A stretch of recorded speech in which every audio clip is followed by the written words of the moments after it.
The call from his bookie had come at 5:47 a.m., jolting Frank from the kind of sleep that felt more like unconsciousness. 3,000 down, Mickey's voice had crackled through the phone, interest compounding daily. Frank had mumbled something about having the money by Friday, a lie that tasted like copper pennies and desperation. Now, standing in the mansion's grand foyer with its dust-choked chandeliers and water-stained marble, Friday felt like a death sentence. The Whitmore job was supposed to be simple: assess structural integrity, mark load-bearing walls, prep for demolition, union scale for 2 weeks' work, not enough to cover his debt, but enough to buy him time. Frank adjusted his hard hat and pulled out his tablet, photographing the ornate staircase that spiraled up 3 stories like the spine of some sleeping giant. The place reeked of old money and older secrets. Theodore Whitmore had died 6 months ago, leaving behind no heirs and a fortune tied up in legal knots. The city wanted the property condemned and cleared for a new shopping complex. Frank's job was to make that happen. His work boots echoed against hardwood floors that had probably cost more than his annual salary. Rooms branched off the main hallway like chambers in a heart: a library with floor-to-ceiling shelves, a ballroom where ghostly rectangles on the wallpaper marked where paintings once hung, a dining room dominated by a table that could seat 20, everything covered in dust sheets, waiting for the wrecking ball. Frank had done this dance before. He'd torn down factory districts in Pittsburgh, razed farmhouses for suburban developments, demolished apartment buildings where 3 generations had lived and died. Each job was the same: reduce someone's history to rubble and load it into dumpsters. But this place felt different. The silence pressed against his eardrums like deep water. He found the entrance to the wine cellar behind a door he'd initially mistaken for a closet. Stone steps led down into darkness that his flashlight beam couldn't fully penetrate.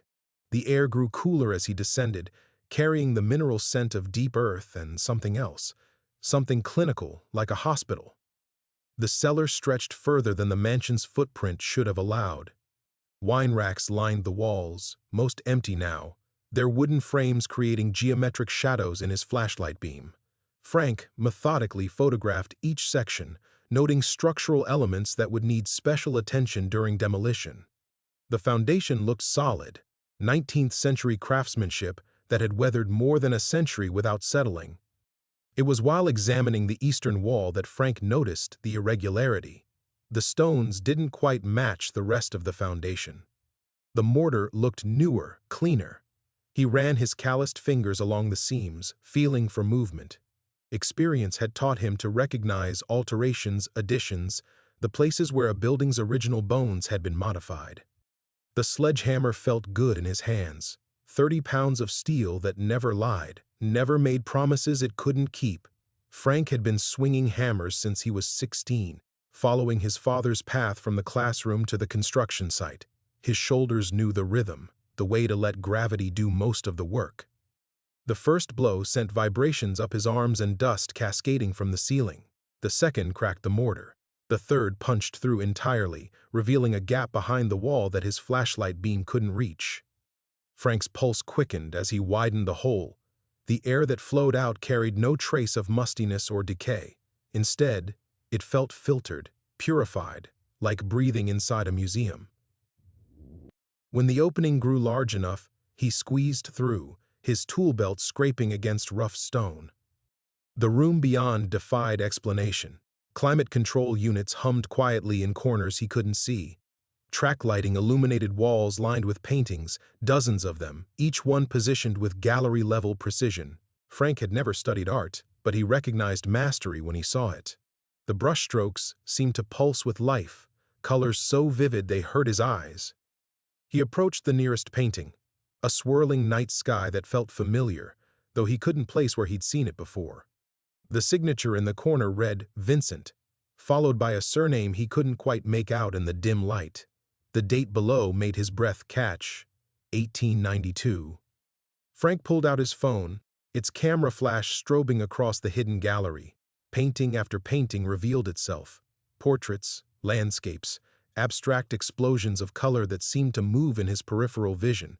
signatures he half recognized from documentary fragments glimpsed during late-night channel surfing. Dates that made him question his own eyesight. In the corner, almost hidden behind a larger canvas, hung a small painting of a woman in blue. Something about her expression, sad, knowing, achingly real, made Frank think of his daughter Sarah. The last time he'd seen her, she'd worn that same look of disappointed love. The surveillance camera was so small he almost missed it, a black dot in the upper corner, its red recording light barely visible in the controlled lighting. As Frank stared at it, his phone buzzed with an incoming call from a number he didn't recognize. Frank stared at the phone's glowing screen, the unknown number pulsing with each ring. His thumb hovered over the decline button, but something about finding that camera made him answer. "Yeah?" Silence stretched across the line, broken only by the sound of his own breathing echoing in the hidden room. Then a voice, electronically distorted, spoke with careful precision. "You've seen something you shouldn't have, Mr. Castellano." The line went dead. Frank's hands trembled as he lowered the phone, his eyes darting to the surveillance camera. Its red light blinked once, then went dark. The climate control units continued their quiet hum, but now the sound felt ominous rather than comforting. He squeezed back through the opening in the wall, grabbed his tools, and headed for the surface. His work truck felt like sanctuary as he gunned the engine and pulled away from the Whitmore Estate, gravel spraying behind him. The drive to his apartment gave Frank time to think, but thinking only made his situation worse. Someone knew he'd found the paintings, someone who had his name, his number, probably his address. The smart play was to forget what he'd seen, finish the job, and collect his paycheck. But those signatures, those dates, they gnawed at him like a splinter working deeper into flesh. Frank's apartment occupied the second floor of a converted Victorian in the city's working-class district. 2 bedrooms, 1 bathroom, kitchen appliances that belonged in a museum. The building's other tenants were like him, people who'd started with bigger dreams and settled for smaller realities. Mrs. Chen on the first floor, whose husband had died in the steel mills. Tommy across the hall, a line cook who drank too much and talked too little. He climbed the narrow stairs, keys jangling against the metal railing. The hallway smelled of cabbage and cigarettes, a combination that had become oddly comforting over the 3 years he'd lived here. This place represented rock bottom, but it was his rock bottom. Nobody could take it away from him because he'd already lost everything worth losing. The apartment's silence greeted him like an old friend. Frank dropped his tool belt by the door and walked to the kitchen, where bills covered the small table in neat piles. Red notices, final warnings, payment plans he couldn't afford. The refrigerator held leftover Chinese takeout, a 6-pack of beer, and a gallon of milk 3 days past its expiration date. He grabbed a beer and settled into his recliner, the one piece of furniture he'd managed to keep after the divorce. The TV remote felt familiar in his calloused hands as he clicked through channels, searching for something to drown out the memory of those paintings. But every art documentary, every museum commercial brought him back to that hidden room. Frank pulled out his phone and scrolled to Sarah's contact. His finger hovered over the call button the way it had dozens of times over the past 2 years. She'd blocked him on social media after the incident at her college graduation, the day he'd shown up drunk and tried to explain why he'd missed her 18th birthday, her high school graduation, her mother's remarriage. The day she'd looked at him with that same expression he'd seen in the painting of the woman in blue. "I used to have a father," she'd said, her voice carrying the weight of every broken promise he'd ever made. "But that man died somewhere between the track and the poker table." The phone rang once before going to voicemail. Sarah's voice, professional and distant, asked him to leave a message. He hung up without speaking, the way he always did. The walls of his apartment displayed the archaeology of his failures. A framed photo from Sarah's 6th birthday, when she'd still believed he hung the moon. His journeyman carpenter's certificate, earned back when he thought his hands could build something permanent. A wedding photo he couldn't bring himself to throw away, showing a younger Frank with his arm around Rebecca, both of them grinning at a future that had crumbled one bet at a time. Frank finished his beer and opened another, letting the alcohol dull the sharp edges of his thoughts. The paintings in that hidden room represented more money than he'd see in 10 lifetimes. If they were real, and something deep in his gut insisted they were, then Theodore Whitmore had been sitting on a fortune that could solve every problem Frank had ever created. But the voice on the phone suggested Whitmore hadn't been sitting alone. Someone else knew about the secret room, someone with cameras and Frank's personal information, someone who made anonymous calls from untraceable numbers. As darkness settled over the city, Frank sat in his recliner and stared at the ceiling, where water stains mapped the slow decay of his world. Tomorrow he'd have to return to the mansion, pretend he'd never broken through that wall, never seen those impossible paintings. He'd measure and photograph and prepare his report, playing the role of the honest working man he'd once been. But tonight, surrounded by the evidence of everything he'd lost, Frank Castellano allowed himself to dream of beautiful lies and the fortune they might bring. Frank woke to pounding that seemed to echo from inside his skull until he realized someone was hammering on his apartment door. The empty beer bottles on the side table told the story of how he'd tried to drown his thoughts, and the gray light filtering through his blinds suggested he'd slept past dawn. "Coming," he croaked, stumbling toward the door in yesterday's work clothes. Through the peephole, he saw a woman in an expensive coat, too expensive for this neighborhood. She looked familiar in a way that made his chest tighten. He opened the door to find himself staring at Rebecca, his ex-wife, her auburn hair shorter now, her face carrying new lines around the eyes. She looked successful in a way that made his apartment feel even smaller. "Hello, Frank." Her voice carried the same careful distance she'd used during the divorce proceedings. "We need to talk." "Becca?" He ran a hand through his unwashed hair, acutely aware of how he must look. "What are you doing here? May I come in?" Frank stepped aside, watching her take in the sparse apartment with its water-stained ceiling and second-hand furniture. She sat carefully on the edge of his couch, her purse clutched in her lap like a shield. "Someone called me," she said without preamble. "About you." The words hit him like cold water. "What kind of call?" "A man. He said you'd gotten yourself into something dangerous, something that could affect Sarah." Rebecca's composure cracked slightly. "Frank, what have you done?" His mouth went dry. "What exactly did he say?" "That you'd discovered something valuable. That certain people were watching you." She leaned forward, her green eyes searching his face. "He knew things, Frank, about Sarah's dorm room number, about where she works part-time, about her class schedule." The room seemed to tilt. Frank sat heavily in his recliner, his mind racing back to the paintings, the camera, the distorted voice on the phone. Did he make any threats? Not directly, but the implication was clear. Rebecca's voice trembled. "I've spent 2 years trying to rebuild our lives after you destroyed them. I won't let you drag Sarah into whatever mess you've created now." Frank's phone buzzed. Unknown number. With Rebecca watching, he answered. "Mr. Castellano." The same electronically distorted voice from yesterday. "I trust you've received our message through the appropriate channels. Leave my family alone." Frank's voice came out as a growl. "Your family's safety depends entirely on your cooperation. You will return to the mansion today. You will complete your assessment as if nothing has changed. You will speak to no one about what you've found.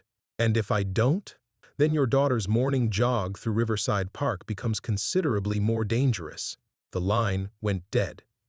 Rebecca had gone pale, her hands gripping her purse so tightly her knuckles were white. "Frank, what did you find?" He looked at her. This woman who'd once believed in him, who'd built a life with him before he'd gambled it all away. The smart thing was to tell her nothing, to minimize her involvement, but the fear in her eyes told him it was already too late for that. "Paintings," he said finally. "Hidden in the mansion I'm supposed to demolish. Worth millions, maybe more. But they're not supposed to exist." "What do you mean?" Frank described the sealed room, the impossible signatures and dates, the surveillance equipment he'd stumbled into. As he talked, Rebecca's expression shifted from fear to something approaching wonder. "The Whitmore collection," she whispered. "You know about it? Art history, remember? I finished my degree after the divorce." A bitter smile crossed her face. Theodore Whitmore was rumored to own pieces that disappeared during World War II. Works that were thought lost forever. These weren't war loot. The dates were wrong, decades after the artists died. Rebecca was quiet for a long moment, processing. Forgeries, then. But why hide perfect forgeries in a sealed room? Because they're not forgeries. The certainty in his own voice surprised him. They're real, somehow impossibly real. Frank, if what you're saying is true, if those paintings are authentic works by Van Gogh, Picasso, masters who supposedly destroyed or lost pieces. She stood, pacing to the window. The insurance claims alone would be worth hundreds of millions. And now someone's threatening Sarah because I found them. Rebecca turned back to him, and for a moment he saw a glimpse of the woman who'd once stood beside him in that wedding photo. What are you going to do? Frank stared at the beer bottles, the unpaid bills, the artifacts of his wasted life. The safe choice was obvious: return to the mansion, play dumb, let someone else profit from Whitmore's secret while his daughter remained safe. But safety was temporary, and his debts were permanent. Mickey wouldn't wait forever, and there would always be another threat, another deadline, another reason to run. Or he could take the biggest gamble of his life. Frank stood and walked to the window, his reflection a ghost against the gray morning light. Down on the street, Mrs. Chen was sweeping her front steps, the same ritual she'd performed every morning for 3 years. Ordinary people living ordinary lives, unaware that somewhere across the city, a fortune in impossible art waited in the darkness. I don't know, he said finally, the words tasting like ash. I honestly don't know. Rebecca joined him at the window, careful to maintain distance between them. When was the last time you spoke to Sarah? The question hit like a physical blow. 2 years. Maybe longer. She asks about you sometimes. Rebecca's voice was barely above a whisper. Not often, but she still cares, Frank, despite everything. He thought of his daughter's face on graduation day, the way disappointment had aged her beyond her years. Sarah had inherited Rebecca's eyes but his stubborn streak, a combination that had made her both fierce and fragile. The idea of those eyes filled with fear, of her looking over her shoulder during her morning runs, made his hands clench into fists. What if I walk away? He asked. Go back to the mansion, finish the job like nothing happened. Will they leave her alone? Would you have left it alone? Rebecca studied his profile. If you'd found something like this 20 years ago, when we were young and broke and desperate? The honest answer lodged in his throat like broken glass. 20 years ago, he would have already figured out how to steal those paintings. 20 years ago, he'd still believed he could gamble his way out of any hole he'd dug. That man wouldn't have hesitated, but that man had also destroyed everything he'd touched. This isn't like my other mistakes, Frank said. Those were just money. This is bigger. Bigger how? Frank pulled out his phone, scrolling through the photos he'd taken in the hidden room. Even on the small screen, the paintings radiated an otherworldly quality that made his chest tight. Look at this one. Rebecca leaned closer, her perfume, something expensive he didn't recognize, mixing with the stale air of his apartment. It's beautiful, but I don't understand what makes it impossible. The signature. Frank zoomed in on the corner of the canvas. Van Gogh. But the date is 1892.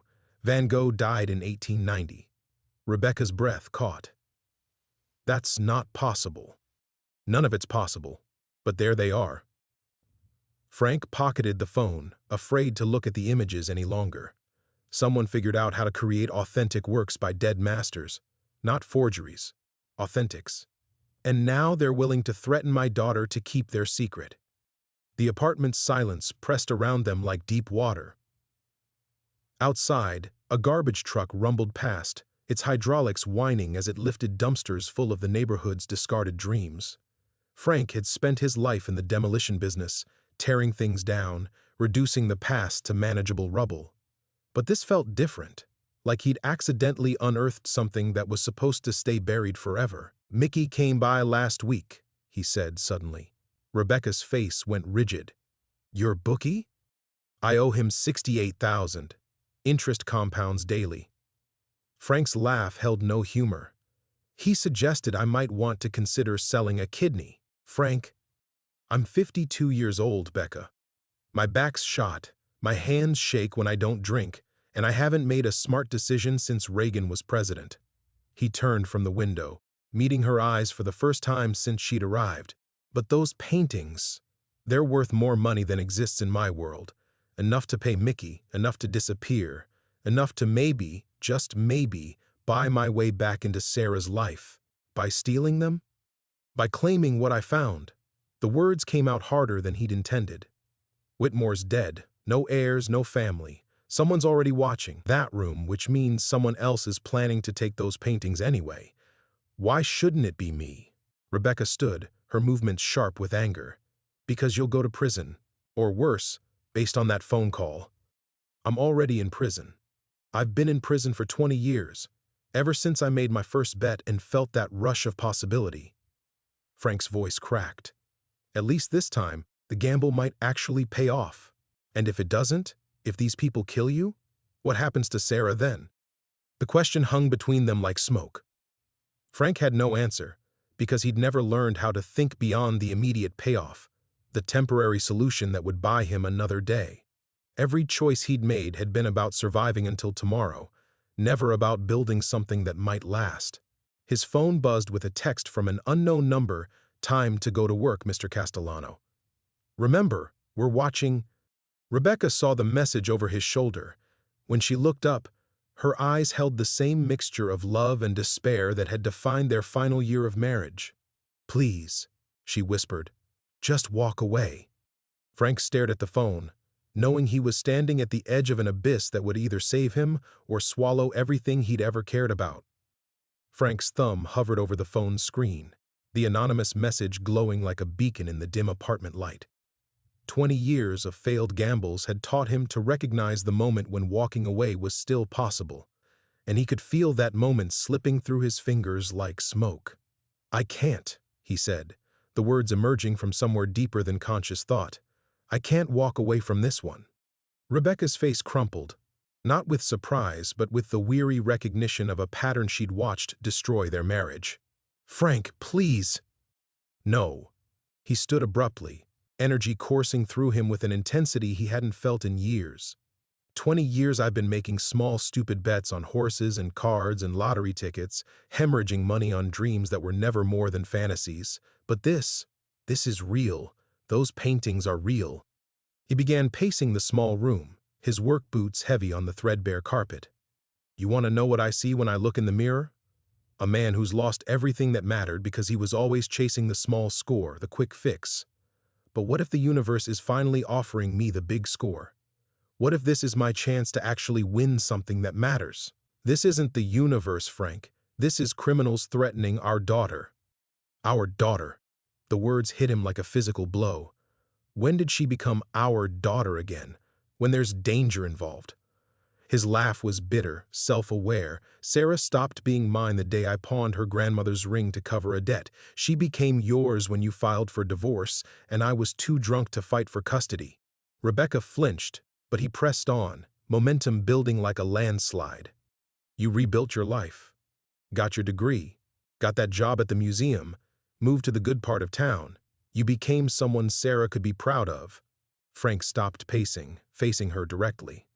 "But me? I'm still the same broken-down drunk I was 5 years ago. Still living in this rat hole, still dodging Mickey's collectors, still calling my own daughter's voicemail because I'm too much of a coward to face her rejection. That's not true." "It is true." Frank's voice grew steadier, more certain. "And it'll keep being true until I do something to change it. Those paintings represent more than money, Becca. They represent possibility. Real possibility. Not the garbage dreams I've been buying from bookies and dealers." His phone buzzed again. Another unknown number. "Your daughter looks beautiful in her blue running jacket. Such a shame if something happened to it." Frank stared at the message, and something fundamental shifted inside him. The fear that had been paralyzing him transmuted into something harder, more focused. They weren't just threatening him anymore. They were threatening the only thing in his life that still mattered. "They made a mistake," he said quietly. "Frank, what are you thinking? They made the same mistake I've been making for 20 years. They think this is about the money." He pocketed the phone and walked to his closet, pulling out a clean work shirt. But it's not about the money anymore. It's about Sarah. Rebecca watched him dress with growing alarm. What do you mean? These people, whoever they are, they think they can control me by threatening her. But they don't understand. I've already lost her. She's already gone. Frank's hands were steady as he buttoned his shirt, steadier than they'd been in years. They can't take away what I don't have. That's not true. She's still... But what they can do, Frank continued, is give me a chance to win her back. Not with stolen paintings or dirty money, but by proving that her father isn't the coward she thinks he is. He strapped on his tool belt, the familiar weight settling around his waist like armor. In the mirror by the door, he saw something he hadn't glimpsed in years, a man with purpose, with direction, with something worth fighting for. I'm going to that mansion, he said. Not because they're forcing me, but because that's where the answers are. I'm going to find out who killed Theodore Whitmore, who's behind those impossible paintings, and why they think they can threaten my family to get what they want. Rebecca stood, her face pale. This isn't a movie, Frank. You're not an action hero. You're a demolition worker with a gambling problem. You're right.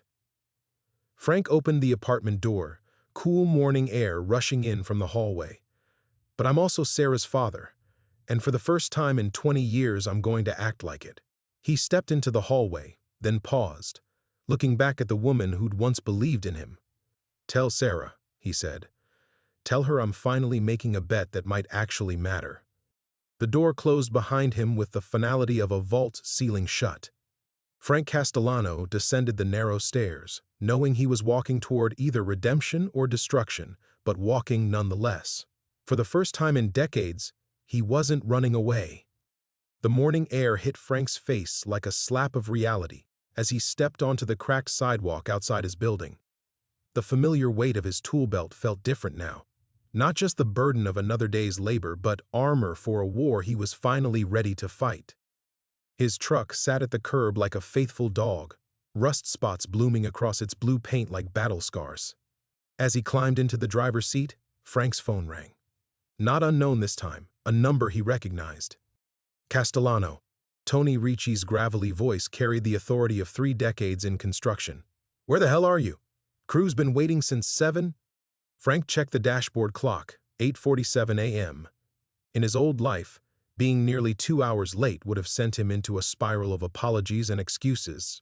I'm coming in, Tony, but we need to talk. Damn right we need to talk. This Whitmore job is already behind schedule, and I got the city breathing down my neck about permits. You can't just... Tony, Frank's voice cut through his supervisor's rant. Someone threatened my daughter yesterday. Someone who knows about the mansion. The line went silent except for the sound of heavy machinery in the background.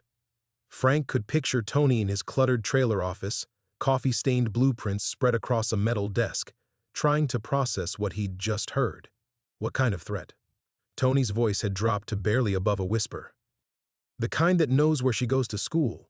The kind that has cameras in that mansion we didn't install. Frank turned the key, his truck's engine turning over with a reluctant growl. How well did you know Theodore Whitmore? I didn't know him at all. Job came through the main office, full payment up front, no questions asked. A pause. Frank, what did you find in there?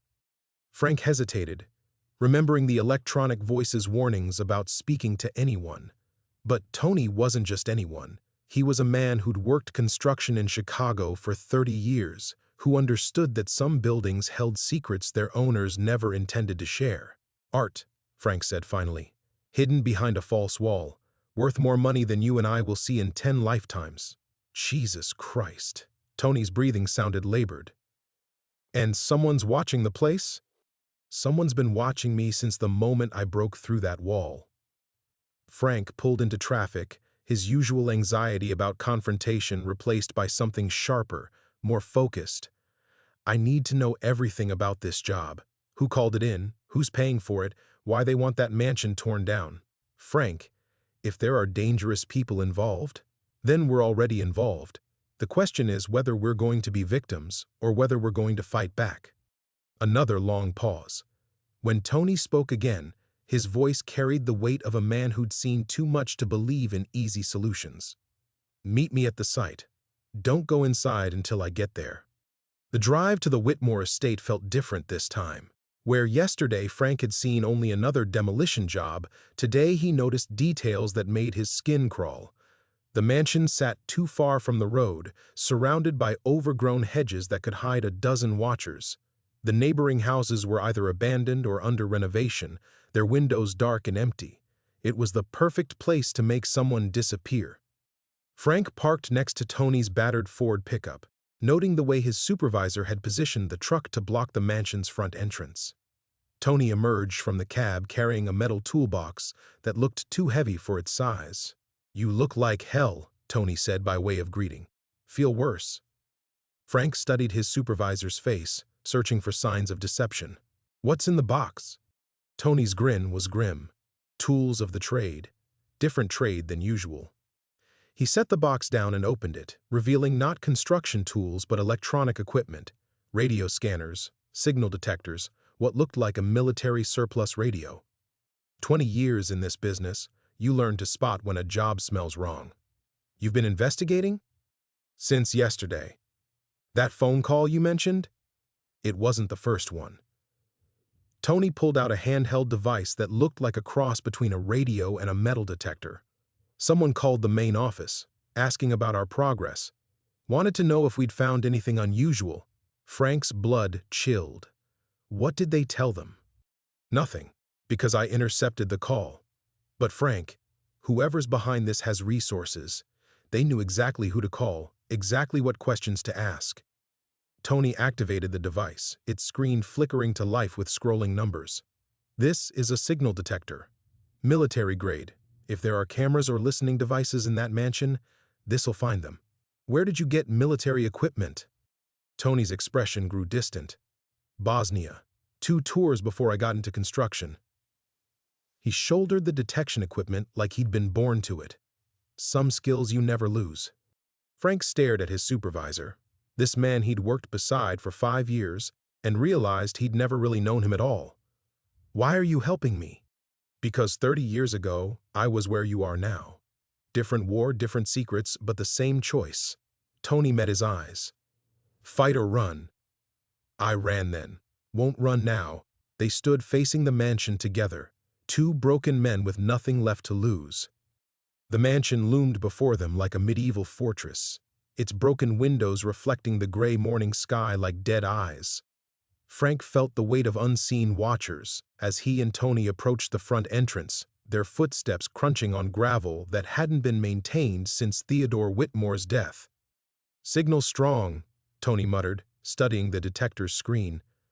Red dots pulsed in erratic patterns, concentrated around the main entrance and what Frank now knew was the wine cellar. Professional-grade surveillance. Whoever installed this system has serious money behind them. Frank's phone buzzed with a new message. 2 visitors now. Interesting development. He showed Tony the screen. His supervisor's face hardened, the easygoing construction foreman disappearing beneath something colder, more tactical. "They're watching us right now," Tony said, scanning the overgrown hedges. "Probably have been since we arrived." He adjusted his grip on the detection equipment. "Good. Let them watch. Time they understood they're not dealing with amateurs anymore."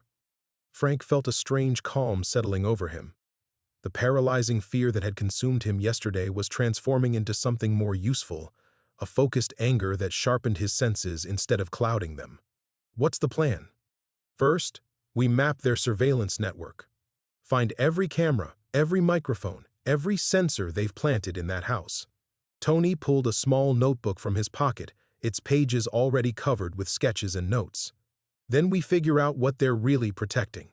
The paintings might be part of it. But Frank, I've been thinking about those dates you mentioned.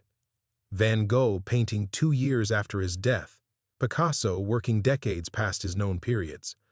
Tony's eyes narrowed. "That's not just art theft. That's something else entirely."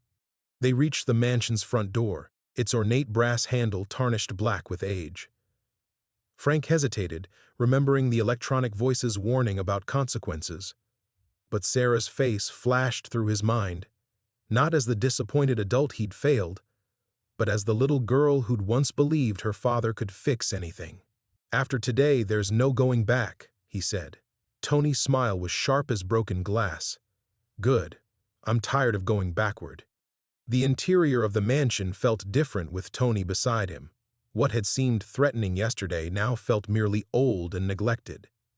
Tony moved through the rooms with military precision, the detector sweeping in careful arcs, occasionally beeping softly when it found another hidden device. "Kitchen," he said, marking his notebook.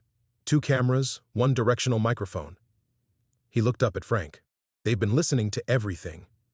Every word you've said in here, every phone call." The realization should have terrified Frank, but instead, it filled him with bitter satisfaction. Let them listen. Let them hear him coming. They descended into the wine cellar, and Frank felt his heart rate spike as they approached the false wall he'd discovered. The hole he'd smashed with his sledgehammer gaped like a wound, darkness visible beyond. "Jesus," Tony breathed, studying his detector. "This room is lit up like Christmas. Motion sensors, pressure plates, thermal imaging." He looked at Frank with something approaching awe. "You walked into the most sophisticated security setup I've seen outside of a military installation, and you came out alive." "Barely." Frank peered into the hidden chamber, seeing those impossible paintings again. Even in the dim light, they seemed to pulse with an otherworldly energy that made his chest tight. "Tony, what if those paintings aren't just worth money? What if they're worth killing for?" Before Tony could answer, they heard footsteps above them, heavy boots on hardwood floors. Both men froze, looking toward the cellar stairs. The footsteps weren't trying to be quiet. Tony's hand moved to something concealed beneath his jacket. "How many people know about today?" "Nobody." Frank's voice was barely a whisper. "Unless they've been monitoring my phone calls." The footsteps stopped directly above them. Frank could imagine someone standing in the mansion's grand foyer, listening for sounds from below, deciding whether to come down or wait. "Frank Castellano," a voice called down. Not electronic this time, but human, deep, cultured, with the faint trace of an accent Frank couldn't place. "I believe we need to have a conversation." Tony raised the detector, its screen now showing multiple new signals. "We're surrounded," he said quietly. "At least 6 people, probably more." Frank's phone buzzed. "Come upstairs, Mr. Castellano. Bring your friend. It's time you understood what you've discovered." Frank looked at Tony, seeing his own determination reflected in the older man's eyes. They'd come this far, crossed this many lines. There was only one direction left to go. "Together?" Frank asked. Tony nodded, his hand still resting on whatever weapon he carried. "Together. But Frank, when this goes bad, and it will go bad, remember what we're really fighting for." They climbed the stairs side by side, 2 broken men ascending toward a confrontation that would either destroy them or forge them into something harder, more dangerous than either had ever been. At the top of the stairs, they found themselves facing 3 men in expensive suits that couldn't quite conceal the bulk of concealed weapons. But it was the 4th figure that made Frank's blood freeze. A woman in her 60s with silver hair and Sarah's eyes, holding a tablet displaying live security footage of his daughter walking across her college campus. "My name is Elena Vasquez," the woman said, her accent placing her somewhere in Eastern Europe. "I was Theodore Whitmore's business partner for 37 years. Please, sit." The living room had been cleared of dust covers, revealing furniture that probably cost more than Frank's annual salary. Tony kept his hand near his jacket, his military bearing evident as he catalogued exits and threats. The detector in his other hand continued beeping softly. They were indeed surrounded. "The paintings," Frank said, refusing to sit. His voice came out steadier than he felt. "They're not forgeries." Elena's smile was genuinely pleased, like a teacher whose student had finally grasped a difficult concept.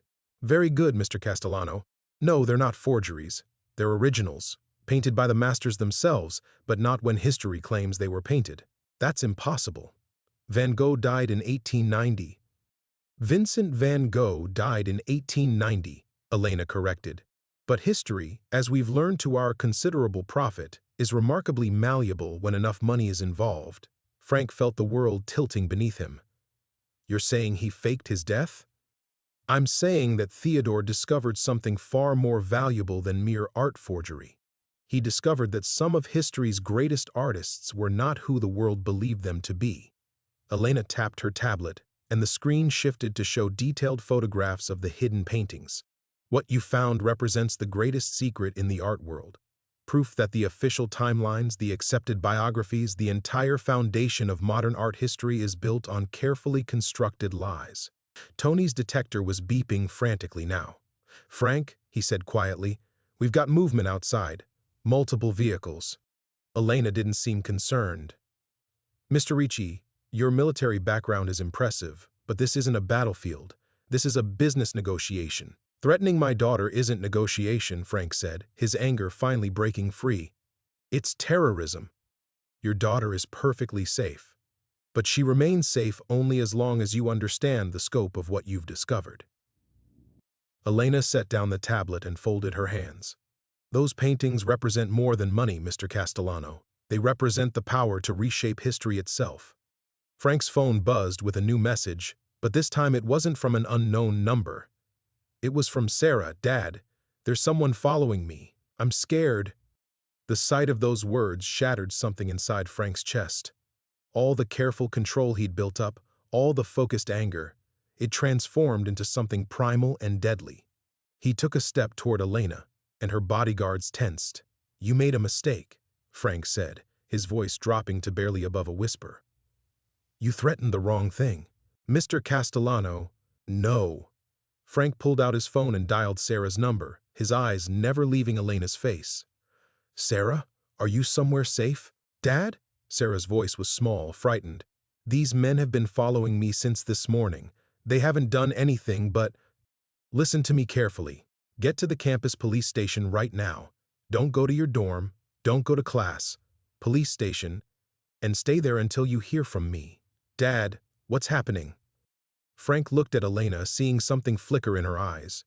Uncertainty, maybe even fear. "Good. I'm fixing something I should have fixed a long time ago. I love you, sweetheart." He ended the call and slipped the phone into his pocket. When he spoke again, his voice carried an authority he'd never possessed before. "Here's how this is going to work," Frank said. "You're going to call off your people. You're going to leave my daughter alone, and you're going to explain exactly what Theodore Whitmore discovered, because I'm not leaving here without answers." Elena studied him for a long moment, as if seeing him clearly for the first time. "And if we refuse?" Frank glanced at Tony, who nodded almost imperceptibly. His supervisor's hand emerged from his jacket holding not a gun, but what looked like a military radio. "Then you're going to discover that threatening a demolition expert's family was the worst mistake you could possibly make," Tony said calmly. "Frank, show her what we brought."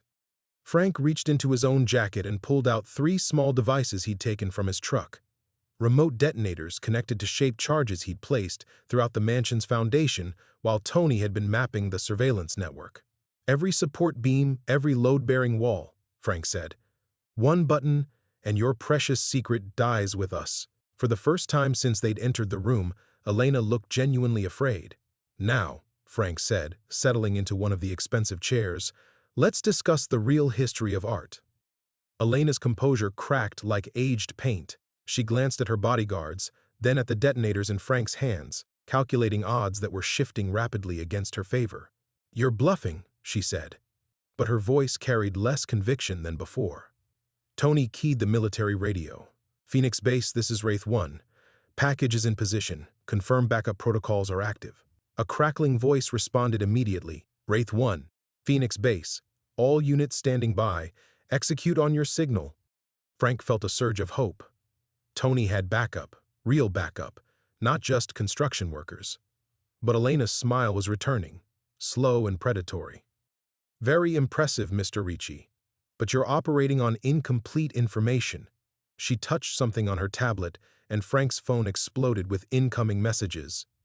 Photos. Dozens of them. Sarah walking to class. Sarah entering the library. Sarah sitting in the campus police station, where Frank had just sent her for safety. "Your daughter followed your instructions perfectly," Elena said. "Unfortunately, 3 of my people have been working campus security for the past 6 months. Frank's world collapsed inward. The campus police station, the one place he'd thought was safe, was compromised. Sarah was trapped in a building controlled by the enemy, surrounded by people she trusted who were working for Elena. The shaped charges, Elena continued, are an interesting gambit, but Theodore was a careful man. This mansion has a bunker beneath the wine cellar, hardened against everything short of nuclear weapons. My people and I will survive your demolition attempt quite comfortably. Tony's radio crackled again, but this time the voice was different. Wraith 1, this is Phoenix Actual. We have a problem. Multiple federal vehicles approaching your position. This operation is blown. Frank watched Tony's face drain of color. Federal? How the hell? Elena's laugh was genuinely delighted. Did you really think Theodore operated without government oversight? The paintings you discovered represent state secrets, Mr. Castellano. Not just art history, but intelligence operations spanning 7 decades. The moment you activated those surveillance devices, you triggered protocols that reached the highest levels of national security. The sound of vehicles filled the air outside, not the quiet approach of Elena's people, but the aggressive rumble of a federal task force taking positions. Frank moved to the window and saw black SUVs surrounding the mansion, tactical teams deploying with military precision. Your backup, Frank said to Tony. They're not coming, are they? Tony's shoulders sagged. Phoenix Base was a code we used in Bosnia. I thought I was calling in favors from old military contacts. He looked at the radio in his hand as if it had betrayed him. But if Elena's people have been monitoring communications, they've been feeding you false responses for the past hour, Elena confirmed. Your backup never existed, Mr. Ricci. It was all carefully orchestrated theater designed to make you feel confident enough to reveal your full hand. Frank's phone rang, Sarah's number. He answered with shaking hands. Dad? Sarah's voice was different now, distant, scared. These police officers say there's been a threat against me, and they need to move me to a secure location. They say you're in some kind of trouble. Sarah, don't go anywhere with... Mr. Castellano, a new voice cut in, older and authoritative. This is Deputy Director Morrison, FBI. Your daughter is safe, but her continued safety depends entirely on your cooperation. The line went dead. Frank stared at his phone, watching everything he'd fought for slip away. The detonators in his hands felt suddenly worthless, toys in a game played by forces he'd never imagined. Elena stood, smoothing her expensive suit. Theodore discovered that several prominent artists in the early to mid-20th century were not who they appeared to be. They were intelligence assets, placed in European cultural circles to monitor and influence political movements. The paintings you found aren't just art, they're documentation of covert operations that officially never happened. And now the government wants them back, Frank said numbly.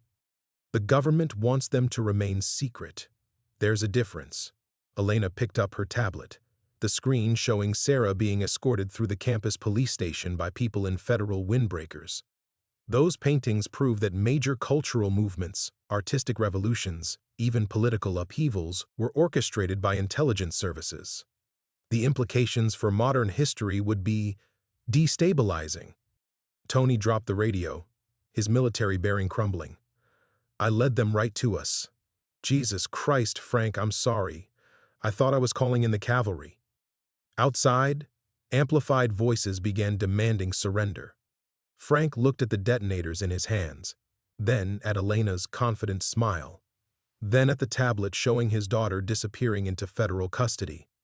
52 years old, and he'd finally found something worth fighting for, only to discover he'd been fighting shadows while the real enemy held all the cards. What happens now? Frank asked, his voice hollow. Elena's smile was almost sympathetic. Now, Mr. Castellano, you learn that some secrets are too big for one man to carry. The weight of Elena's words settled over Frank like concrete dust in his lungs. But instead of the crushing despair he expected, something else emerged, a crystalline clarity that cut through 52 years of accumulated failures and half-truths. You're wrong, Frank said quietly, setting the detonators on the coffee table between them. About the secrets being too big for one man. Elena's eyebrows rose slightly. Mr. Castellano, I think you misunderstand your position. No, I understand perfectly. Frank stood, his calloused hands steady for the first time in days. You've spent 37 years building this operation on one fundamental mistake. You think the secret is the paintings. Tony looked at him sharply. Outside, the federal agents continued their preparations, but Frank had stopped hearing them. Everything was becoming beautifully, terrifyingly clear. The paintings are just evidence, Frank continued, walking toward the hidden chamber's entrance. The real secret isn't what happened in the past. It's what's happening right now. Elena's composure flickered. What are you talking about? Frank pulled out his phone, scrolling through the messages and calls from the past 3 days. Every threat, every surveillance device, every federal response. It's all been too fast, too coordinated. You didn't discover I found the paintings and then react. You've been waiting for someone to find them. The revelation hit him like a sledgehammer to the chest. He turned to face Elena, seeing the truth written in her carefully controlled expression. Theodore didn't die of natural causes, did he? Someone killed him. And you've been running a decades-long con, waiting for the right fall guy to stumble into your trap. Elena's bodyguards shifted uncomfortably, but she held up a hand to stop them. Continue, Mr. Castellano. You're closer than I expected. The intelligence operations, the government secrets, that's all real. But you're not protecting them. Frank felt pieces clicking into place with mechanical precision. You're selling them. Theodore discovered the truth about those artists, and you killed him for it. The paintings aren't insurance policies, they're a catalog. You've been auctioning off state secrets to the highest bidders for decades. Tony's face went pale. The federal response isn't here to protect national security, Frank finished. It's here to clean up loose ends. Elena's been playing both sides, selling secrets while maintaining the illusion that she's working with the government. Elena began to clap slowly, her smile genuine for the first time. Very good, Mr. Castellano, though you're missing some crucial details, such as the fact that I didn't kill Theodore. He's been my partner in this operation from the beginning. Elena touched her tablet and a new image appeared, surveillance footage of an elderly man in an expensive suit, very much alive, boarding a private jet.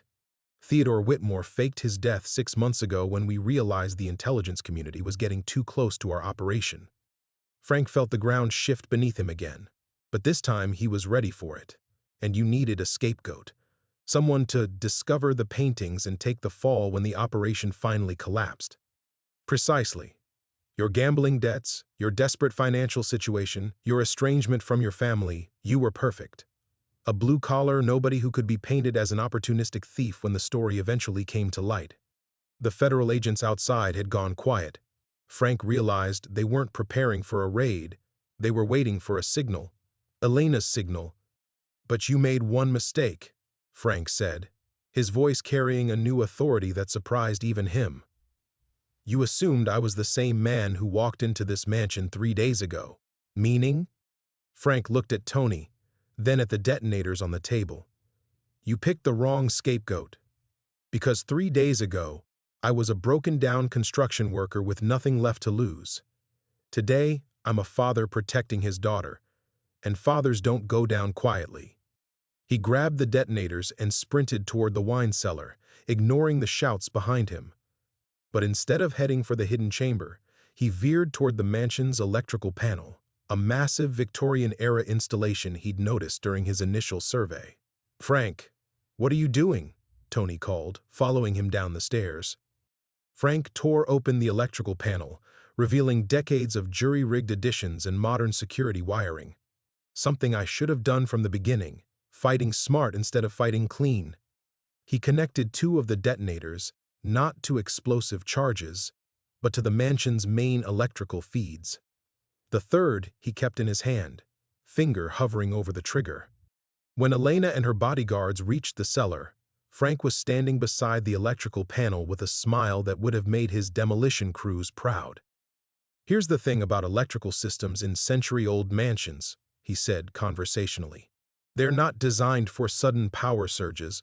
Blow the right circuits and every electronic device in a 3-block radius goes dark. Security systems, surveillance networks, communication equipment, all of it. Elena's face went white as she understood. You'll bring down the federal operation too. That's the idea. Because once all your carefully orchestrated evidence disappears, it becomes one man's word against yours. And I'm betting Sarah's worth more to me than those secrets are to you. Frank pressed the trigger. The mansion exploded into darkness. Frank's world went black for exactly 3 seconds before emergency lighting kicked in, casting everything in hellish red. The detonators had worked perfectly. Every circuit in the electrical panel had blown simultaneously, sending a power surge through the grid that would have fried electronics for blocks around. In the sudden chaos, Frank heard Elena screaming orders, her bodyguards shouting confused responses, and from somewhere upstairs the sound of federal agents realizing their communication equipment had gone dead. But beneath it all, Frank heard something else. Tony's quiet voice, surprisingly calm. "Nice work, Frank. Now we move." "What?" Frank turned toward his supervisor, barely visible in the emergency lighting's glow. Tony was pulling equipment from his jacket. Not the fake radio from before, but real gear. Military-grade night vision goggles, a compact sat phone, and what looked like a GPS tracker. "I've been lying to you. But not about everything." Elena's voice cut through the darkness. "Find them. The power surge won't last forever." Tony grabbed Frank's arm, pulling him deeper into the wine cellar. "I'm not just your supervisor, Frank. I'm FBI, deep cover, investigating Theodore's operation for the past 18 months. Frank felt like he was drowning in revelations. But the fake radio calls were real. Elena's people were jamming standard communications, but they couldn't block everything. Tony fitted the night vision goggles over Frank's head, and suddenly the cellar became visible in green-tinted detail. "When I realized you'd actually found the paintings, I had to improvise. The power surge just gave us our opening." They moved quickly through the wine cellar, Tony leading with the confidence of someone who'd mapped every inch. Behind them, Frank could hear Elena's people stumbling through the darkness, their expensive tactical equipment useless without power. "Sarah," Frank said. "They have Sarah." "No, they don't." Tony pulled out the sat phone and pressed a preset number. "Phoenix Base, this is Wraith Actual. Package is secure. Initiate extraction protocol." The response came immediately. "Wraith Actual, Phoenix Base. Extraction team has your daughter. She's safe and en route to secure location." Frank stopped moving. "How is that possible?" Tony's smile was visible even through the night vision, because the federal agents who picked up Sarah weren't federal agents. They were my people, using Elena's own surveillance to identify the compromised campus security. "We've had eyes on your daughter since yesterday." For the first time in 3 days, Frank felt something that might have been hope. But it was fragile, tentative. Too many betrayals had left him wary of trusting anything. They reached a service tunnel Frank hadn't noticed during his initial survey, hidden behind a false wall that Tony opened with practiced efficiency. The tunnel led upward, emerging into what appeared to be the mansion's carriage house. "The paintings," Frank said. "We can't leave without evidence of what Elena's been doing." "We're not leaving." Tony checked his watch, an expensive piece that had survived the electromagnetic pulse. "In approximately 4 minutes, the real federal task force arrives. Elena's people have been feeding false intelligence to delay them, but the power surge just sent up flares visible from space." Frank understood. The electrical explosion hadn't just knocked out Elena's communications, it had announced to every intelligence agency in the tri-state area that something major was happening at the Whitmore Estate. "What about the art operation? Theodore's still alive, still selling secrets?"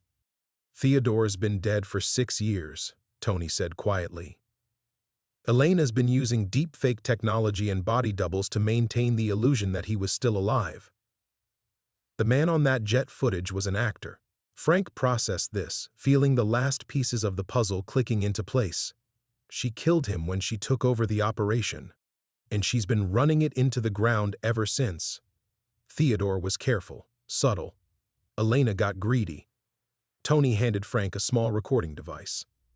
"Everything she told you in that room is on here, enough to bring down her entire network." The sound of helicopters filled the air. Real ones this time, Frank realized. The approaching rotors had a different pitch than Elena's private aircraft, more aggressive, more official. "Frank." Tony's voice carried unexpected warmth. "What you did in there, standing up to her, protecting your daughter, that took real courage. More than I've seen in 20 years of this job." Frank looked back toward the mansion, where emergency lights were still flickering in the windows. Somewhere in that darkness, Elena was probably realizing that her perfectly orchestrated operation had been destroyed by a 52-year-old demolition foreman who'd refused to break when she needed him to. "What happens now?" Frank asked.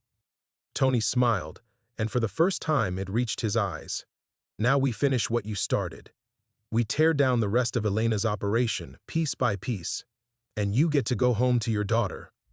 The helicopters were getting closer. Frank squared his shoulders, feeling stronger than he had in years. He'd found something worth fighting for, and for once in his life, he'd won.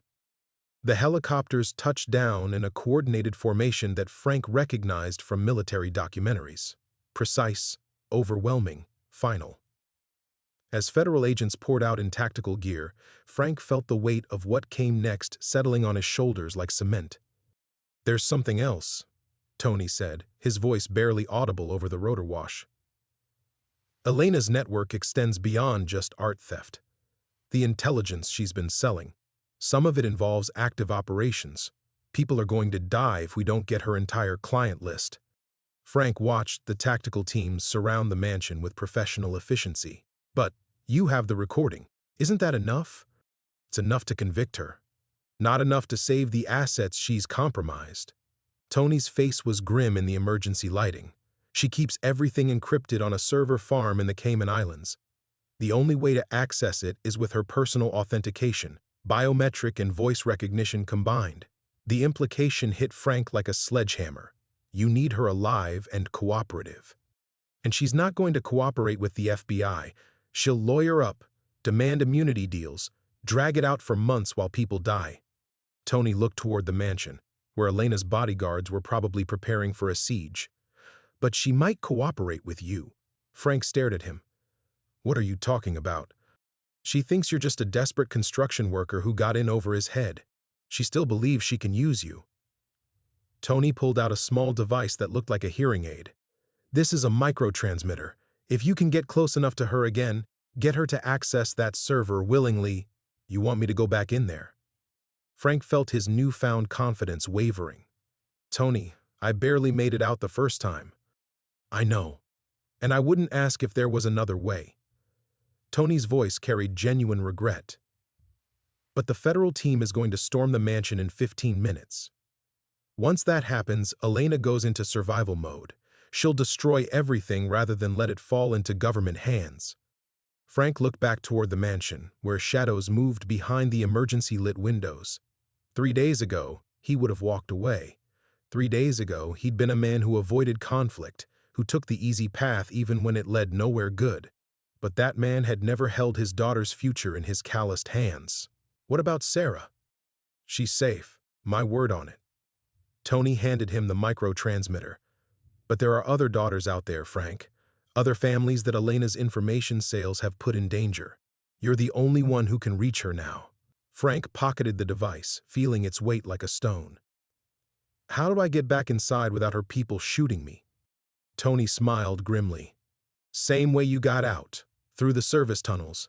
The mansion has 3 separate entrances Theodore built during Prohibition. Elena probably doesn't even know about them all." The helicopters were powering down, their rotors slowing to an ominous whisper. Frank could see tactical teams taking positions around the mansion's perimeter, preparing for what would likely be a prolonged standoff. "There's something else you should know," Tony said quietly. "About your gambling debts." Frank tensed. Even now, with everything that had happened, the shame of those failures could still cut deep. "Elena didn't find you randomly. She's been watching high-debt construction workers in the tri-state area for months, looking for someone desperate enough to be manipulated." Tony's voice carried unexpected gentleness. "Your financial problems made you a target, Frank, but your character made you the wrong target." Frank felt something shift inside him. Not absolution for his past mistakes, but recognition that those mistakes didn't define his entire worth. How long do I have? 10 minutes before the federal team moves. After that, Elena locks down completely and we lose our chance. Frank looked toward the mansion one more time, seeing it not as the monument to wealth and decay he'd first encountered, but as a puzzle he finally understood. Every room, every hidden passage, every carefully maintained secret. He knew them all now. Elena had spent years orchestrating the perfect trap, but she'd made one crucial error. She'd underestimated the man she'd chosen to spring it.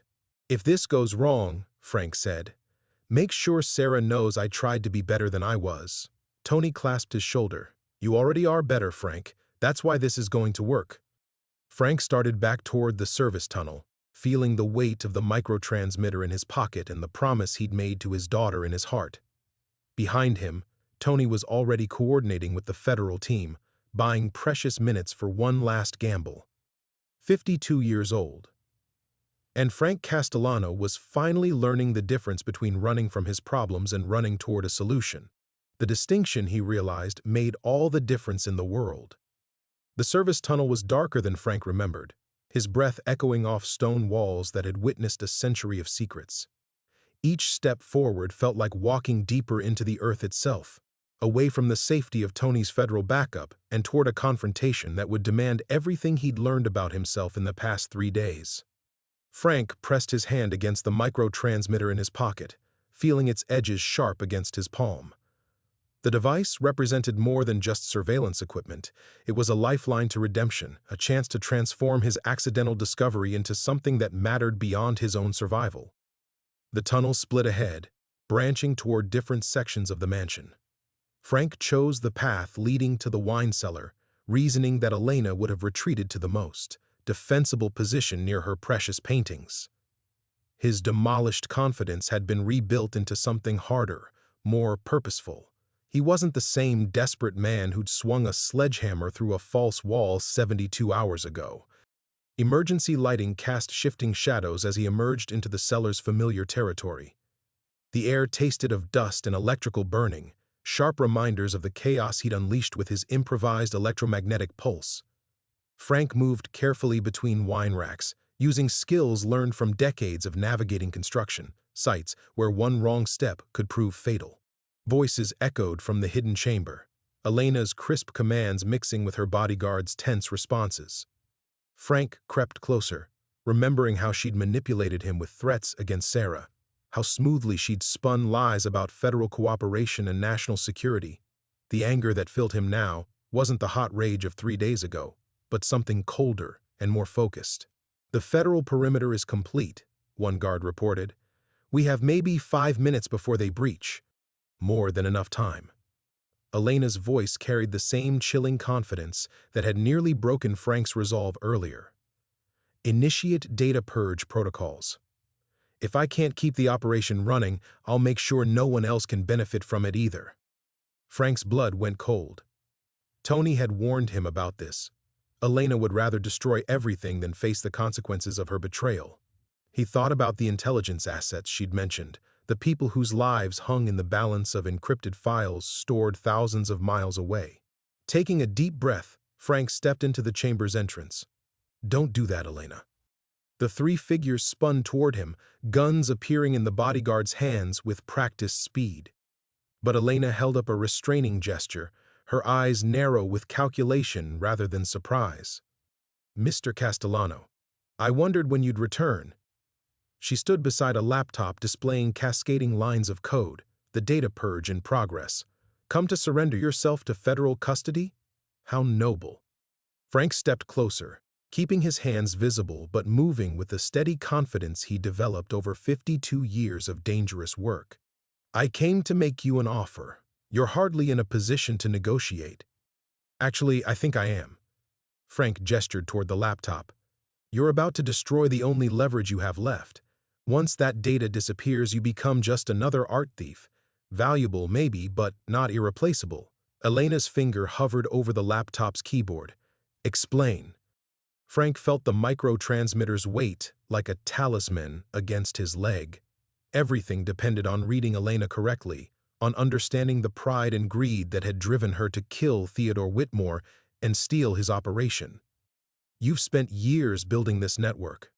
Decades of careful cultivation, client relationships worth hundreds of millions of dollars. Frank's voice carried the same tone he'd used to convince skeptical contractors and budget-conscious supervisors. The federal government wants to destroy it all. But there are other interested parties who might appreciate its commercial applications. Elena's eyes sharpened. Continue. Private intelligence firms, corporate espionage operations, foreign governments who value discretion over official channels. Frank moved closer to the laptop, noting the progress bar showing 30% completion of the data purge. You could disappear with your network intact, set up operations somewhere without extradition treaties. And what exactly are you proposing? Frank's heart hammered against his ribs, but his voice remained steady. Partnership. You need someone clean, someone the feds don't suspect. I need financial security for my daughter's future. He gestured toward the paintings lining the chamber walls. These pieces alone are worth enough to fund a new operation anywhere in the world. Elena studied him with predatory intensity. Frank forced himself to meet her gaze, projecting the desperate hunger she'd expect from a man drowning in gambling debts and family obligations. Behind her confidence, he could see the calculation, weighing the risk of trusting him against the certainty of federal prosecution. You'd betray the agents who promised to protect your daughter? Frank let bitterness creep into his voice, drawing on real memories of disappointment and betrayal. They promised me a lot of things: safety, immunity, a fresh start. But I've been making bad bets my whole life, Elena. At least with you, I know where I stand. The data purge showed 45% completion. Frank could hear helicopter engines spinning up outside, tactical teams preparing for imminent breach. Everything balanced on Elena's next decision. Her smile was sharp as a blade. Show me you're serious, Mr. Castellano. Help me access the emergency protocols. Frank stepped toward the laptop, knowing he was crossing a line that would change everything forever. Frank's fingers hovered over the keyboard, the data purge progress bar ticking toward 50%.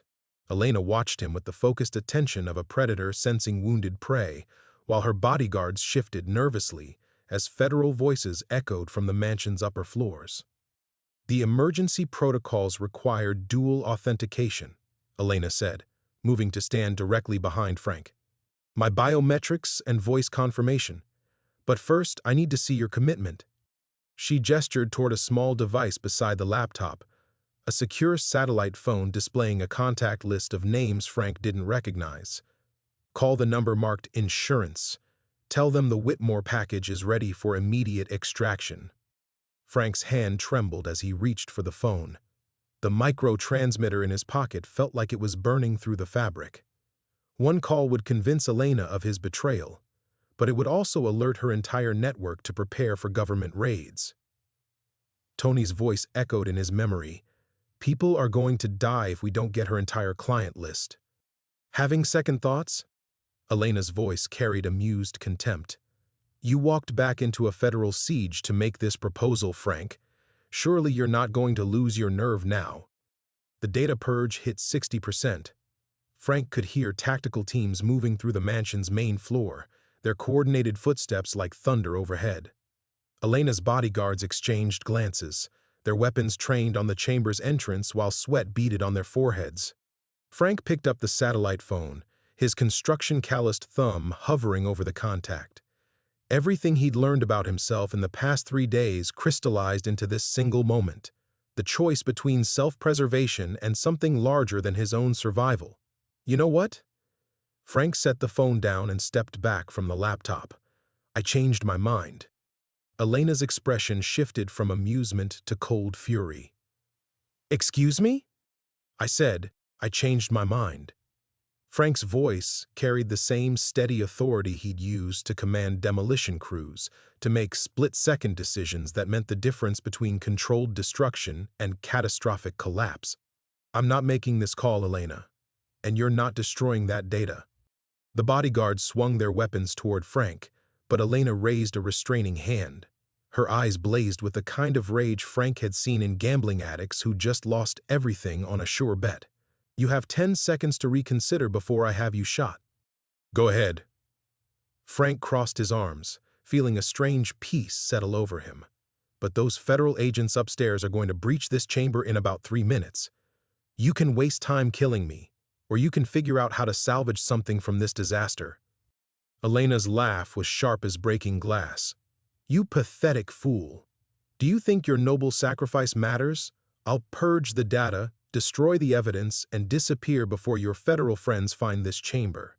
The only thing you'll accomplish is ensuring your daughter grows up knowing her father died for nothing. The mention of Sarah hit Frank like a physical blow, but instead of weakening his resolve, it crystallized his purpose. His daughter was safe now, protected by Tony's people. But somewhere out there, other daughters, other families, were depending on the encrypted intelligence that Elena was preparing to destroy. Maybe, Frank said quietly, but at least she'll know I tried to do the right thing.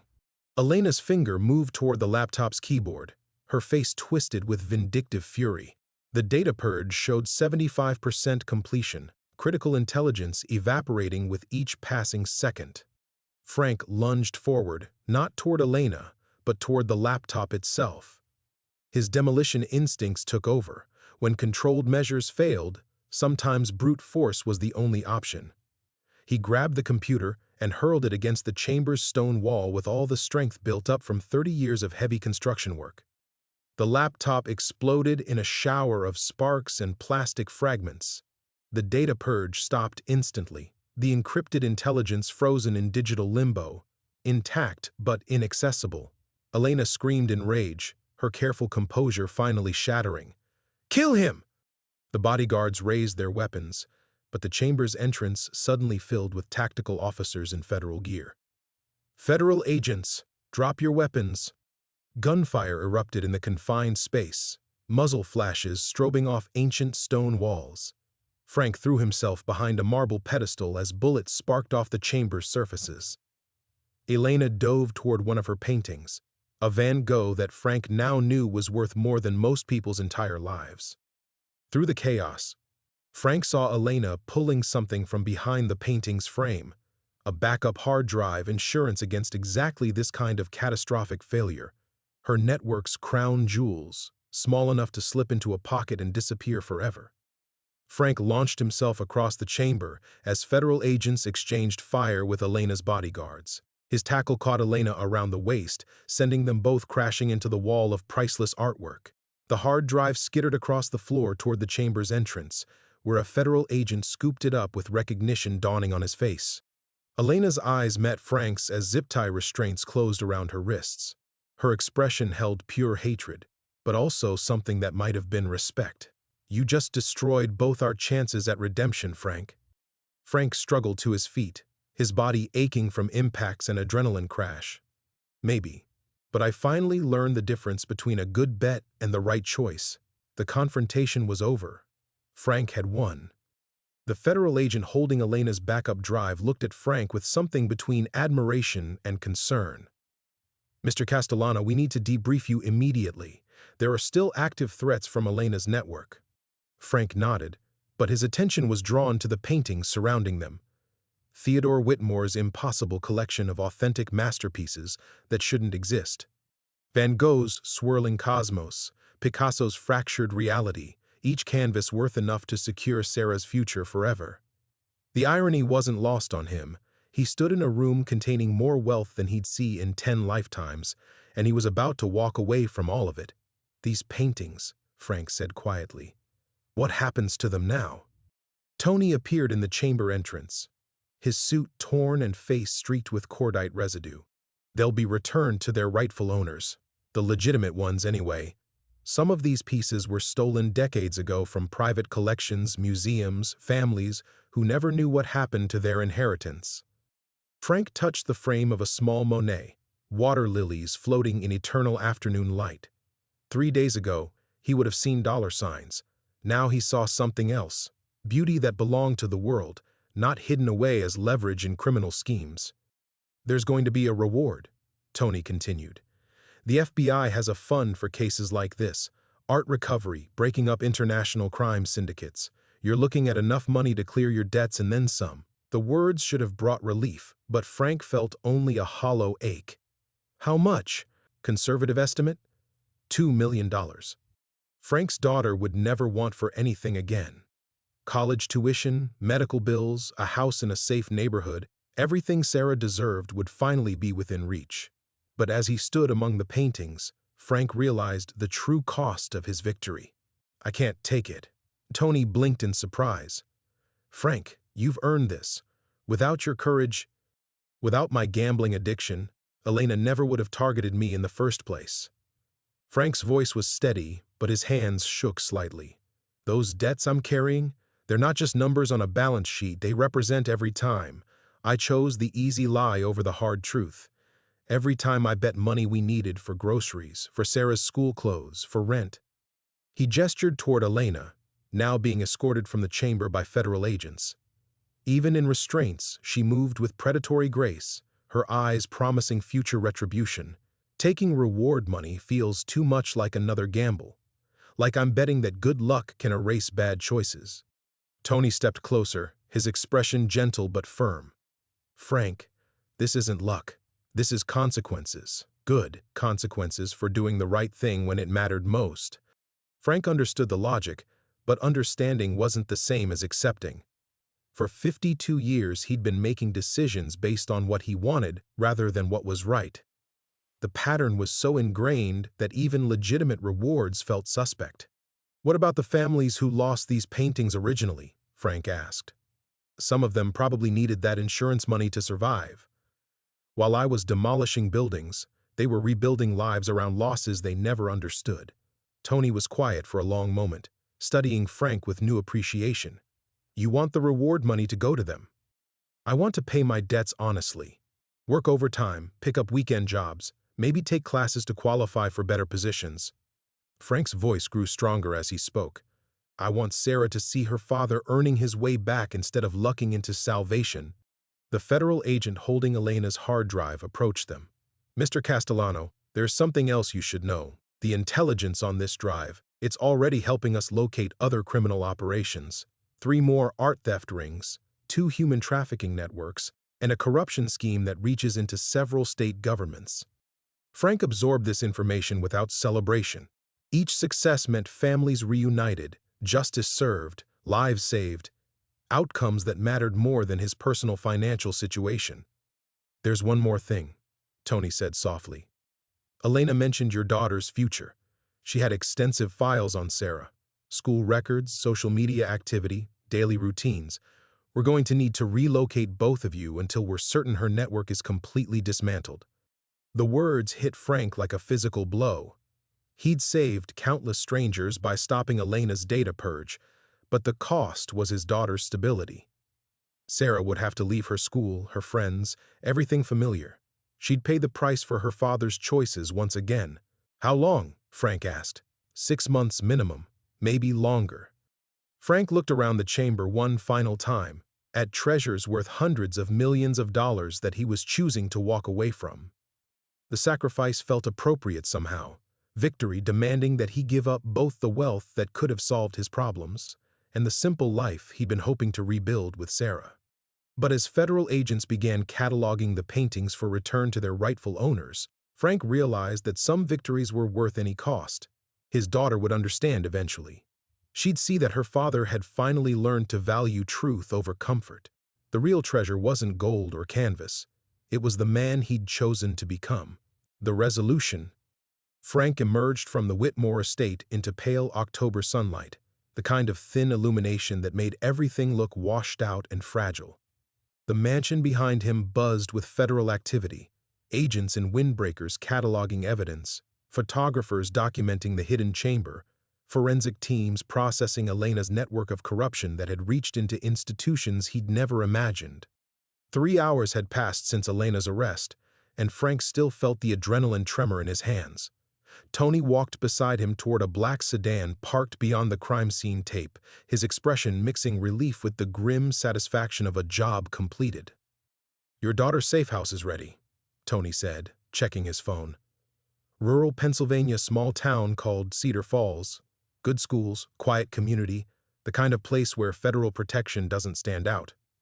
Frank nodded, though the idea of uprooting Sarah again made his chest tight. She'd already lost so much because of his choices. Her mother, their family home, the stability of knowing where she belonged. Now she'd have to leave behind her friends and teachers. Start over in a place chosen not for its promise, but for its obscurity. She's strong, Tony added, as if reading Frank's thoughts. Stronger than you give her credit for. She shouldn't have to be. Frank's voice carried the weight of accumulated regret. 17-year-old girls should worry about homecoming dates and college applications, not witness protection programs. The sedan's driver was already running the engine. Frank could see boxes in the back seat, hastily packed belongings from his apartment, Sarah's room, their entire life compressed into containers that could fit in a government vehicle. Everything else would be left behind, donated or discarded like props from a play that had run its course. The reward money, Tony said carefully. I need to know your final decision. Frank had been thinking about this during the 3-hour debrief, weighing options while federal agents questioned him about Elena's network, Theodore Whitmore's forgery operation, the paintings that would soon return to families who'd given up hope of ever seeing them again. Set up a fund, Frank said finally, for the families who lost the original paintings. Some of them probably struggled for decades thinking their inheritance was gone forever. Tony stopped walking. Frank, that's over $2 million you're giving away. I'm not giving it away. I'm putting it where it belongs. Frank looked back at the mansion, its windows now blazing with artificial light as investigators worked through the evening. Elena was right about one thing. I've been making bad bets my whole life.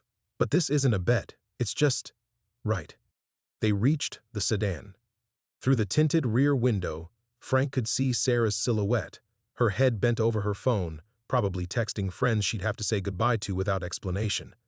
The sight of her alone in that government car crystallized everything he'd been feeling since emerging from the hidden chamber. Tony, Frank said quietly, I need you to understand something. 3 days ago, I would have taken that money and convinced myself I deserved it. I would have paid off my debts, bought Sarah everything she wanted, and told myself that finally catching a lucky break meant I was smarter than everyone else. And now I know the difference between earning something and just happening to find it. Frank's calloused hands gripped the car door handle. I want Sarah to see her father work his way back to respectability. I want her to know that when I finally provide for her properly, it's because I've become the kind of man who deserves to be her father. Tony was quiet for a long moment. The debts you're carrying, without the reward money, it'll take years to clear them. Frank smiled, and for the first time in longer than he could remember, it felt genuine. Good. I've got years to spare. He opened the car door and slid in beside Sarah. She looked up from her phone, her expression mixing teenage annoyance with deeper worry. Dad? Are we really going to have to move again? Frank reached over and squeezed her hand. Her fingers were warm, real, more valuable than any painting in Theodore Whitmore's impossible collection. Yeah, sweetheart, we are. But this time, I promise you, we're moving towards something better, not running from something I've broken. Sarah studied his face with the perceptive intensity she'd inherited from her mother. You look different. Different how? Like you actually believe what you're saying. Frank laughed, surprising himself. Outside the sedan's windows, federal agents continued their methodical work, securing evidence that would bring justice to dozens of criminal operations. Elena was already in federal custody, her network crumbling as investigators followed digital breadcrumbs across international borders. The immediate danger had passed. The hidden chamber was no longer secret. The paintings would find their way home. As the sedan pulled away from the Whitmore Estate, Frank realized he felt something he hadn't experienced in years. Genuine hope for tomorrow. The return. 6 months later, Frank stood in the backyard of their small rental house in Cedar Falls, watching Sarah through the kitchen window as she helped pack lunches for her new job at the local community center. The federal marshals had given them the all-clear 3 weeks ago. Elena's network was dismantled, her key lieutenants in custody, the immediate threats neutralized. They could go home now, back to their old life. But watching his daughter move with quiet confidence through the morning routine they'd built together, Frank realized they were already home. "Dad," Sarah called through the screen door. "Your foreman called. They need you on site early today." Frank smiled, checking his watch. He'd been working construction for a local contractor since their second week in Cedar Falls. Honest work, decent pay, the kind of labor that left him tired in his bones but clear in his conscience. The calloused hands that had once gripped sledgehammers in Theodore Whitmore's mansion now built foundations for new houses, framed walls that would shelter families for decades. His gambling debts were still there, a mountain of obligations that would take years to climb. But each paycheck chipped away at the total, and each payment felt like a small act of redemption. No shortcuts, no windfalls, just the slow accumulation of integrity that came from earning what he received. Sarah emerged from the house carrying 2 travel mugs of coffee, her movements efficient and purposeful. She'd grown up in these 6 months, not just physically, but in ways that made Frank's chest tight with pride and regret. The scared girl who'd fled their old apartment had become a young woman who organized food drives and tutored elementary students, who'd found ways to help others while building her own new life. "The community center wants to promote me to assistant coordinator," she said, handing him the coffee. "It means more responsibility, but also better pay." "I could help with the rent." Frank shook his head immediately. "Your job is school and college applications. I handle the rent." "Dad, I want to help. We're a team now, remember?" Sarah's voice carried gentle firmness that reminded Frank painfully of her mother. "Besides, this isn't charity. I've earned the promotion." She had earned it. Frank had watched her throw herself into volunteer work with the intensity she'd once reserved for worrying about their next eviction notice. She organized activities for senior citizens, taught computer skills to recent immigrants, coordinated supply drives for homeless shelters. The community center director had pulled Frank aside last month to tell him what an exceptional young woman his daughter was becoming. "When did you get so wise?" Frank asked, accepting the coffee gratefully. "Probably around the time you stopped pretending you had all the answers." Sarah grinned, but her expression grew serious. "Dad, there's something I need to tell you. Mom called yesterday." Frank's coffee mug stopped halfway to his lips. He hadn't heard from his ex-wife since the divorce was finalized, hadn't expected to. The damage he'd done to their marriage felt irreparable, carved too deep by years of broken promises and money lost to cards and dice and desperate bets. "She saw the news about the art recovery case," Sarah continued.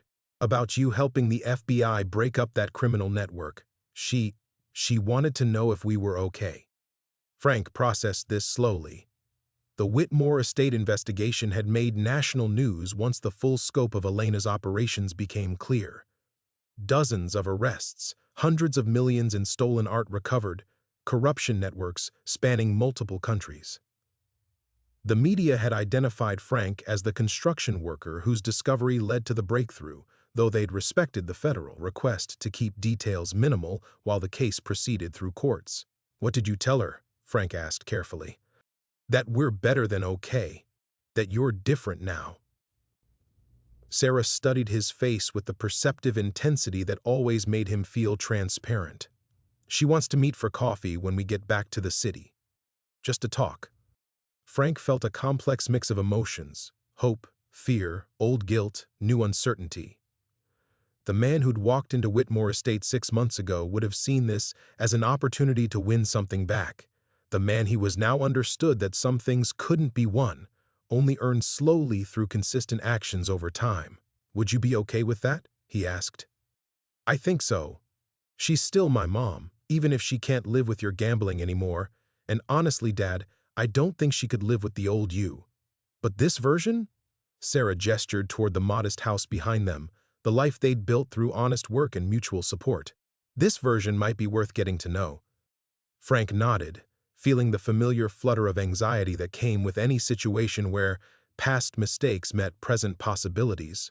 But underneath the nervousness was something new, a quiet confidence that came from knowing he'd chosen truth over comfort, integrity over convenience, even when it cost him everything. They walked toward Frank's truck together, father and daughter preparing for another ordinary day in their extraordinary second chance. The new beginning. The truck's engine turned over on the second try, a reliable rumble that had become the soundtrack of Frank's new life. Sarah buckled her seatbelt beside him, checking her phone one last time before they pulled out of the gravel driveway that had somehow become more familiar than any place they'd lived before Cedar Falls. "You nervous about seeing Mom?" she asked, as they drove through the quiet residential streets toward the main road. Frank considered the question honestly. 3 weeks had passed since Sarah first mentioned her mother's call, and they'd spent most of that time preparing for today's return to the city. Not just the logistics of moving back, though they'd ultimately decided to keep the rental house in Cedar Falls and only visit their old neighborhood, but the emotional preparation for facing people and places that belonged to the man he used to be. Terrified, he admitted. But not the way I would have been before. What's the difference? Frank slowed for a school crossing, watching children stream across the intersection with backpacks bouncing and voices raised in morning excitement. 6 months ago, seeing other people's normalcy would have triggered his familiar cocktail of envy and resentment. Today, he felt only quiet gratitude for the ordinary miracle of kids walking safely to school. Before, I would have been scared of disappointing her again, he said. Now I'm scared of not being able to show her who I've become. Sarah smiled, the expression transforming her face in the way that still caught Frank off guard. Sometimes she looked so much like her mother at 17 that it made his chest ache with lost time and squandered chances. "She'll see it, Dad. The change isn't something you can hide." They drove in comfortable silence toward Frank's job site, past the feed store where Sarah had gotten her first paycheck, past the diner where they'd shared countless early breakfasts before work and school. The landscape rolling by the windows held 18 months of small victories. Frank's first week without craving the electric thrill of a bet, Sarah's first A on a chemistry test, the night they'd managed to laugh together over a terrible movie without either of them mentioning the life they'd lost. At the construction site, Frank parked beside equipment that had become familiar friends. The houses rising from this development weren't architectural marvels, simple 2-story homes for young families, nothing that would ever appear in magazines or win design awards. But each frame Frank helped raise represented something solid and honest, shelter that would endure long after the men who built it were gone. "Pick you up at 5?" he asked, though they'd already confirmed this twice. "Actually," Sarah said, her voice carrying a note of carefully casual excitement, "I might catch a ride with Jessica. We're working on the literacy program proposal tonight, and her mom said she could drive me home after." Frank felt the familiar tug of protective worry, but underneath it was something newer: pride in his daughter's independence, trust in the judgment she'd proven over these months in Cedar Falls. Sarah had built genuine friendships here, relationships based on who she was rather than who she'd been forced to become by her father's failures. "Text me when you get there safe," he said, then caught himself. "Sorry, I know you will." "Dad." Sarah's voice was gentle but firm. "You're allowed to worry about me. That's what fathers do. You just can't let the worry make you crazy anymore."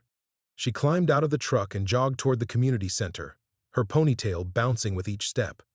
Frank watched until she disappeared through the front doors, then sat for a moment in the truck cab that still smelled faintly of sawdust and coffee. His phone buzzed with a text from Tony, final hearing scheduled for September 15th. "Elena taking plea deal. Your testimony won't be needed. Case closed." Frank typed back, "Thank you for everything." The response came quickly, "Thank yourself. You did the hard part." Frank pocketed the phone and headed toward the job site, where his crew was already framing the foundation of house number 47. The work was familiar now, measuring twice, cutting once, checking levels with the obsessive precision that ensured walls would stand straight for decades. "Morning, Frank," called Miguel, the site supervisor who'd given Frank his chance 6 months ago. "Ready for another day of honest labor?" It was their running joke, but Frank never tired of hearing it. Honest labor. Work that built something instead of tearing it down, that added value to the world instead of extracting it through clever schemes or lucky breaks.